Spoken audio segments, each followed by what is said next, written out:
Hi guys, we are going to talk about muscular dystrophy today, and I want to introduce you to someone.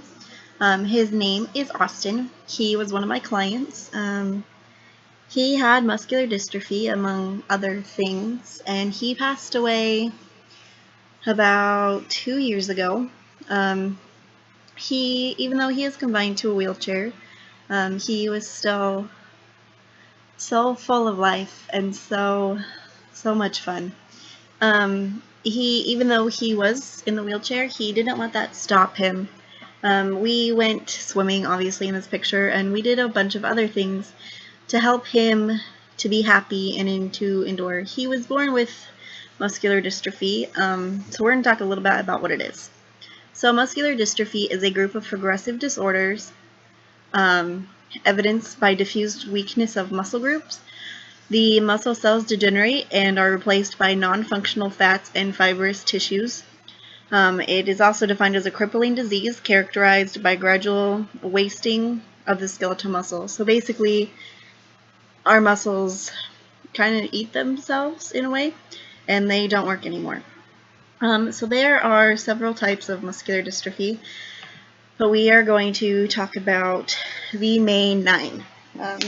I may butcher like half of these, but just bear with me.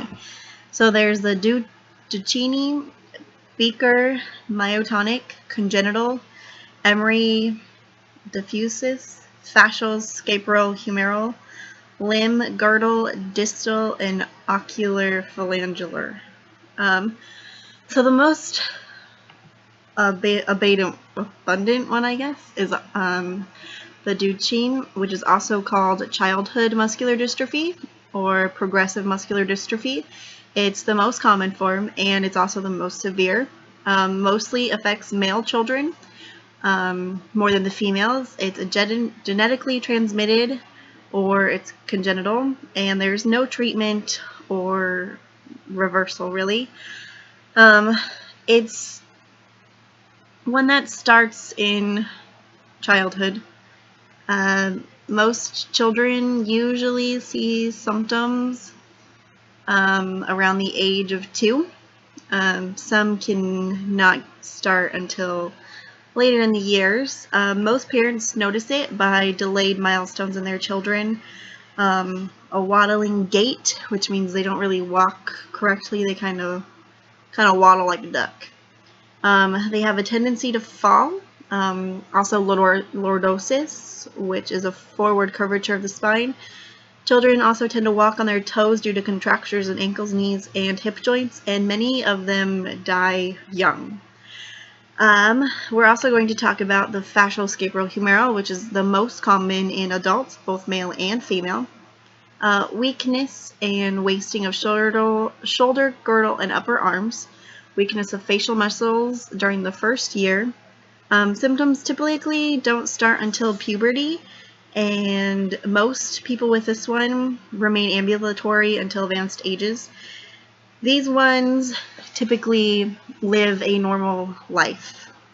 Prognosis is most of them end up in a wheelchair or confined to a bed. Those with fascial scapular humeral may walk into old age, and they usually live a normal lifespan, as I said. Death tends to happen due to weakening of the heart and respiratory system, and a lot of them are actually really smart, but they may lose the ability to speak, which is kind of sad. But the most for the part, those with fascial scapular humeral tend to live a long normal life, and those with Duchenne, those ones tend to pass away early in age. So there are 8 stages defined by Muscular Dystrophy Association of America. Stage 1 is they are able to ambulate with a mild waddling gait, lordosis, and they can still climb stairs. 2, they ambulate with a mild waddling gait still. They have lordosis. Some use assistance to climb stairs. Stage 3, they ambulate with moderate to severe waddling of the gait, lordosis, and they cannot climb the stairs, but they can stand. Stage 4 ambulates with severe waddling gait, lordosis, and they cannot stand from a seated position. Stage 5 performs daily activities independently using a wheelchair. Stage 6 is they can push their wheelchair but need assistance with daily activities. Stage 7, they push their wheelchair short distances but require back support and activities of daily living help. And Stage 8 is they function from bed and need assistance with daily activity. So what can we do as a TR is we can help promote a quality of life, help enhance their social network, help improve self-control, help maintain strength, flexibility, fitness, range of motion, sustained independent functioning. A lot of those things can be done by swimming. Those help with muscle strength and social network. They also can do rhythmic breathing and yoga. So for these, we want them to be able to do as much as they can for as long as they can. So we want to help them to stay strong and to be able to have a good, functioning, happy life. Some things to help the progression of muscular dystrophy is we can encourage daily exercise to help slow its effects.